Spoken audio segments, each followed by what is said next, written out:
Hey everybody. So my name's Matthias B.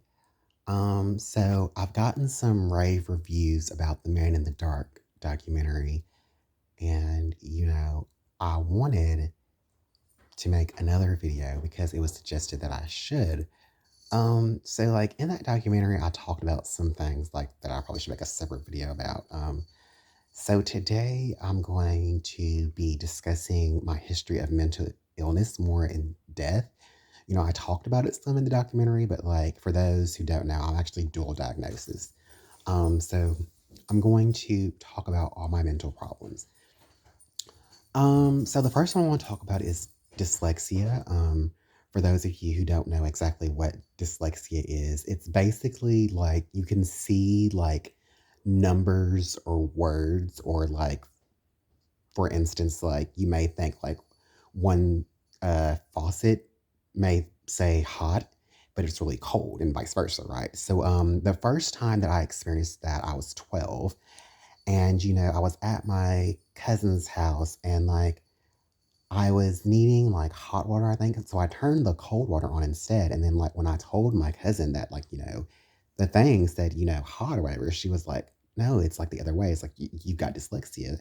So that's how I found out I have that. Um, my dyslexia is not that bad. It's just like sometimes, it's every now and then, like I might think like, there's like a different number or a different word. Like even like in Texas, like, I might think like, I'm like texting like someone else, but really it's the wrong number, you know. So there, yeah, I deal with that sometimes. Like, I think the last time I had that was maybe like 2 weeks ago. Like, I thought I was texting someone else, and then like I had sent it to like the wrong person, and I was like, I could have sworn that was the right number, but yeah, that's how that affects me. The next thing I want to talk about is Asperger's. For those of you who don't know what Asperger's is a form of autism. Basically, the best way to describe it is like, it's hard for me to like catch on as fast as other people, like learning wise. Like, I may have to be taught a little longer about something, like even at work or at home, than like the regular person does.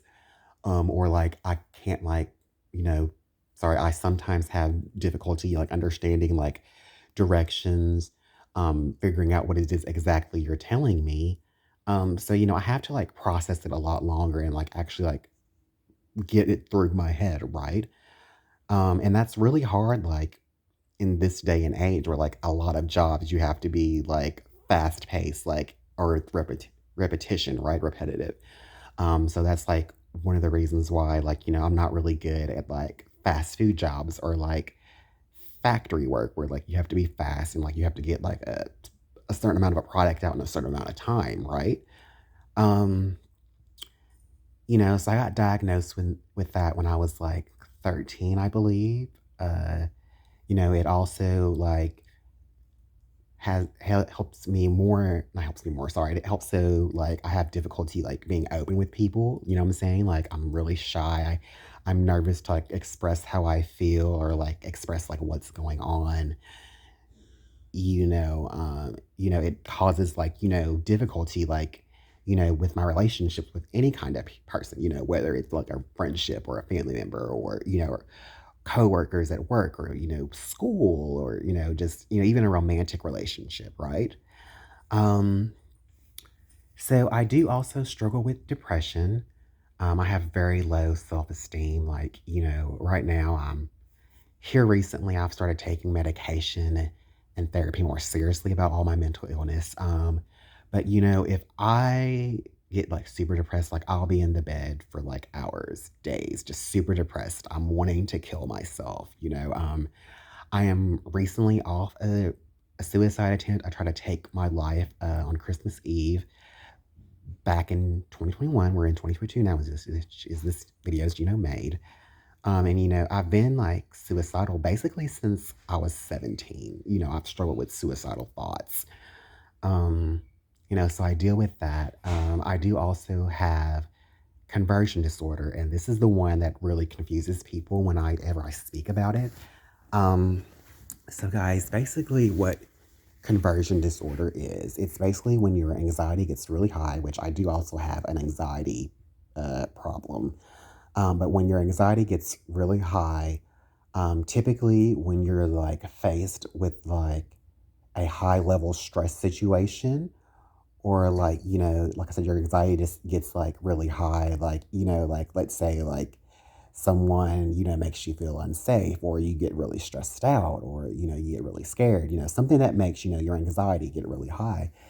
Basically, my conversion disorder does is, it affects other parts of my body, like functions, like, I have trouble with my speech, I can't talk really, like, I'm stuttering or I'm whispering, or I have trouble walking, maintaining my balance, like, or if I find myself on the floor, it's hard for me to like simply like stand up or move. The last attack I had was the other day, and like I was in the hospital and I couldn't move for 4 hours. Like, I finally started to be able to move or whatever, but that took like hours. Like, like I got some feeling back in my hand, and then like, I just couldn't move again, right? So it's basically my nerves shut down. Like, I wouldn't call it like, I guess you could say, well, let me take that back. I guess you could say I'm temporarily like paralyzed. Like, I don't know if it affects my nerve system or what, but like, just my body just shuts down because, I'm so stressed out and my anxiety is so high, my body and my mind, it just can't take it. So like it just shuts down. Um, Panic attacks is something that also can go with it. I think my first signs of it was when I was 20, but I didn't get diagnosed with it till I was like 28, you know. So I just, like I said, I wish I would have known more about conversion disorder and mental illness back then than what I do now. But, I also have that. I also have a history with eating disorders. You know, when I was younger, like, it basically started when I was in eighth grade, and I would just not eat.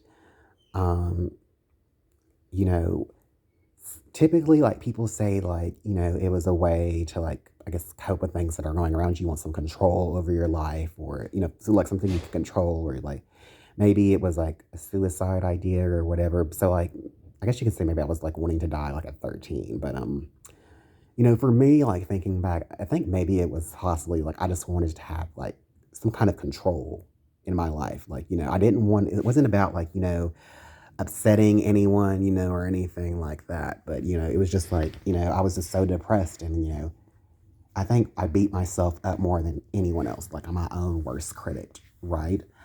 Um, but yeah, so I also had like, I would throw up sometimes after I would eat. I've never like, I never have like ate, to deal with like my anger or my depression. But yeah, I also do have a history of eating disorders.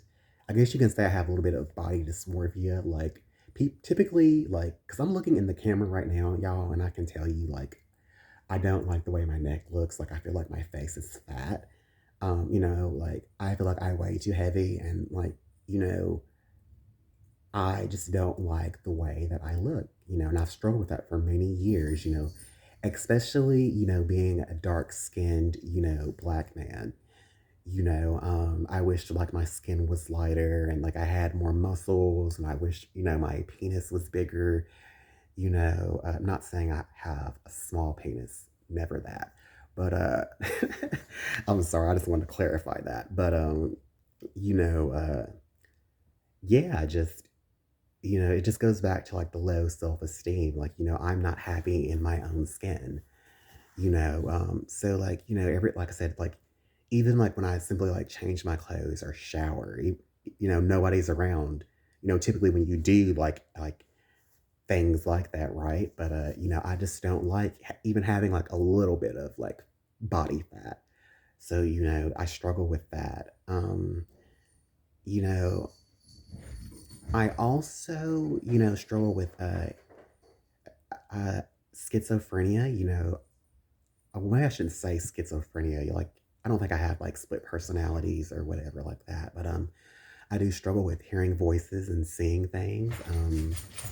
The first time I saw something, I never forget it. I was 12 years old, and like I thought I saw this man running down the street.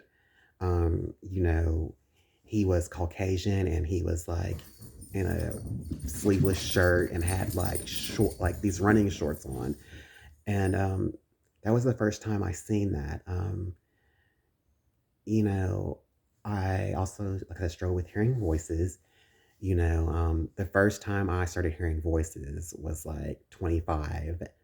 That's when I had first started, trying to get clean off, drugs and alcohol. Typically, my voices, when I started, was saying like hurt other people or hurt myself, and now they just say like, well, those things, and like, they'll say really racist things to me, or say things about me, like with my sexuality or how I look, and it just really gets very disrespectful and just very like crude things, like you know, um, sometimes I hear the voice of like one of my abusers who said he was going to kill me if I ever told somebody about like what was happening to me. I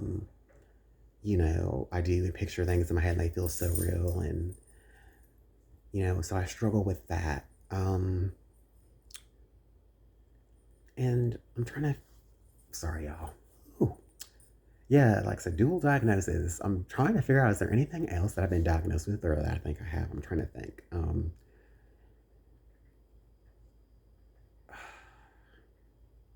I think that's all of them, guys. Like, hopefully, I don't like have anything else because, like I said, that's a lot like to deal with on a daily basis. Like, even with meds, like guys, like even with medication, I'm still dealing with like a lot of like health problems. I just lost my job. They fired me because like all the health problems I've been having. Earlier this year, like I had COVID, and then right after that, I had strep throat. And then, like I said, the mental health, like I said, I had a breakdown at work because, like, my anxiety got really high because, like, I was sexually harassed at work. And, a guy got in my face the day before. And so finally, like, my body just couldn't take it. I was hearing voices and stuff. So, like, I just shut down at work. So, yeah, I'm trying to file for disability. Again, I've been turned down twice in the past 3 years. So, hopefully, this time I get it. Um, it really sucks because I wanted to like do something with my life. I don't want to like have to like basically like sit at home. And the only time like I can get out and do something is when like people have time for me, or if I'm volunteering or something, right? Like I want to like make like lots of money, right? Like who doesn't want to make a decent amount of money? Because for those of you who don't know about like people who draw like SSI or whatever, they only give you enough money basically to live on, like the necessities. Like they don't see a phone bill as a necessity, or like cable, you know what I'm saying? Like basically, like it's just the basic needs. Like, they give you enough to pay your rent, they give you just enough to like survive on food. Like if you get food stamps, they'll take that out of your check. So like I'm not even gonna apply for food stamps. If I do have a phone, then I'll have to, like I said, like I'll have to get like a really cheap, like pay as you go, like I'm on now, or I'll have to get one of those like Obama phones, the government assistant phones. I think they do like if you do have like a car payment, I think they'll help with that. But like I said, like, like I don't know if you, for those of you who've never had a car payment, but like, those are like expensive. Like you have to have like a down payment or like the cash hole, and then you have to have like insurance, and if something goes wrong with the car, then you have to pay for that. So I mean, just I don't know exactly how I'm going to live right now. So these are just things, like I said, I'm thinking about, and I'm really stressed out about. Um, but yeah, guys, mental health is a real thing. I wish, like I said, I wish now when I was younger, I would have known like that I had conversion disorder when I was younger. Or like I said, I just knew more about like mental illness. When I got told like about the Asperger's, like I didn't really start to accept it till I was like 17, and like I said, just now, like at 31, like I've started to take like medication more seriously, so yeah, guys, thanks for tuning in to another video. Like, I think the next video I'm going to do is like about like my so-called love life. I've never been in a serious relationship, but I do want to talk to people about like my experiences with like my romantic partners, I guess, if that's the way to call it. Because like I said, like none of those relationships were ever serious or anything like that. And now looking back at it, I wasn't really actually in love. But thanks, guys. Have a great day. God bless.